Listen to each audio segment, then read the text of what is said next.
Not all properties are created equal. Some look great when you look at them online, and they feel exciting when you buy them. But then years later, when it's time for you to sell, it just doesn't move. Now, a part of it can be the bad market that it's in, but a big part of it is the type of property it is. Today, I want to talk about the different types of properties and homes that I would personally avoid if resale really matters to you. Now, a quick disclaimer before I start. Not every house I'm about to mention is a bad house. I mean, people buy them, people live in them, and people are perfectly happy there. What I'm about to share is a rule of thumb. Based on my personal experience after working with hundreds of buyers and sellers in the Durham region and across the Greater Toronto area. Now, these types of homes typically take longer to sell, and when they go on MLS, they require a few price adjustments before they actually sell, and overall just deliver a lower rate of return over time. By the way, I'm Durham. I'm a real estate broker here in the Greater Toronto area, and I service Durham region and surrounding areas.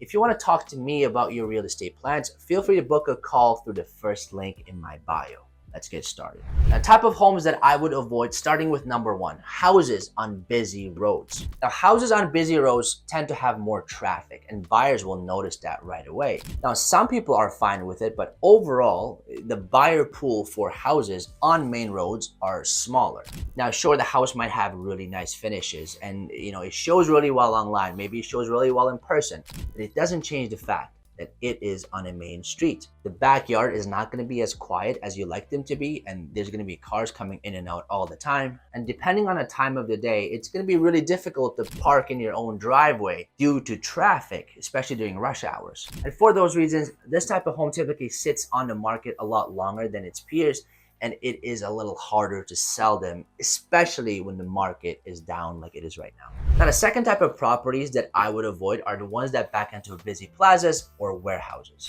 If a house backs onto train tracks, highway, busy plazas, power lines, chances are it will sell for a discount. Now, if you're buying these properties, you would want to buy them cheaper or for a discount compared to the similar properties in the area. But just remember that those reasons don't disappear when it's time for you to sell. Buyers will want discount in the future when you're trying to sell them as well. Now, third on the list are houses with weird layouts. For example, a bedroom that can only be accessed through another bedroom, or a house with a really big oversized kitchen but barely any living space, a house that has a really long hallway but a very small living room, or a house with a really big master bedroom and then 2 or 3 really tiny bedrooms that you can't really use, or a house with a really weird entrance, like as soon as you enter it throws you off. Basically, if you're touring the house and you're confused about the layout, it's probably a good idea that you don't buy it. Now, the reason why I talk about the layout as opposed to finishes is that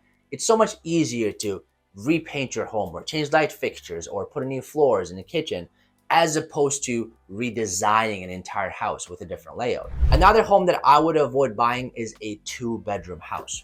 Now, this may be controversial because there are some bungalows that are exception, that are executive style bungalows that are geared towards downsizers, and they do quite well. But for a vast majority of homes, especially the ones that are 3 bedrooms to begin with that have been converted to 2 bedrooms, they don't do well when it comes to resale because most buyers need at least a 3-bedroom home.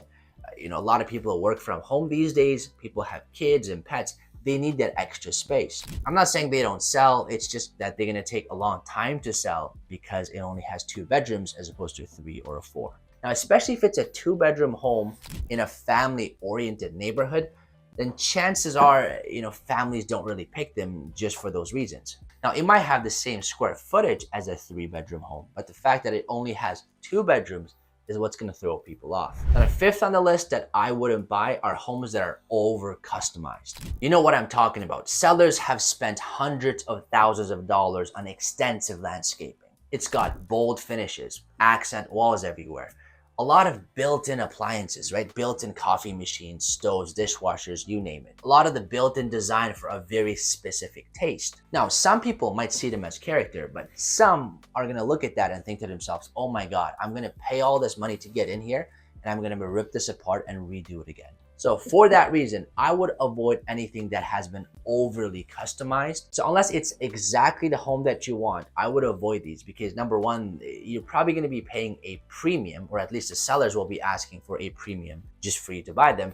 And if you don't like it, it's going to be a money pit for you to fix it just for your taste. And number 6 on the list is that homes or houses with no usable yard. Now look, if you're looking to buy a house here in the Durham region, Oshawa, Whitby, Ajax, Pickering, or any of the 905s, you are expecting at least a little bit of backyard. And that's why people move to Durham region, right? For affordability, so that you can have a little bit of a property. Now, some homes come with a really big backyard, but it's not usable. It comes with a really steep slope going downwards or upwards. So if you have a small kid, you can't really use it. Or some come with a really big swimming pool and it takes up like 90% of the backyard. And if you're a buyer looking to buy that, you either have to get rid of the pool or you can't really use it for anything else. And some properties only come with a very small backyard / courtyard, they call it. I'm noticing some of the new builds now calling it a courtyard. It's basically a small space where you can maybe put a barbecue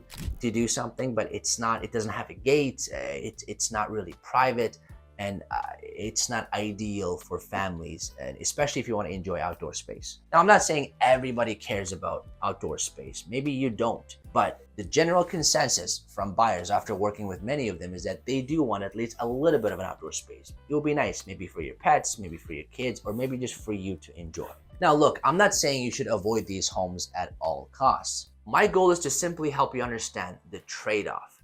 Now, the trade-off is that you are paying lower for these homes, you're paying less upfront, but it doesn't come with the features that most buyers are looking for when they're looking for a house. Some homes are cheaper to buy upfront, but they become very hard to sell down the line and they don't perform the same over time. If you enjoyed this video, I want you to give me a like and subscribe because I'm trying my very best to grow this channel. Once again, thank you so much for watching.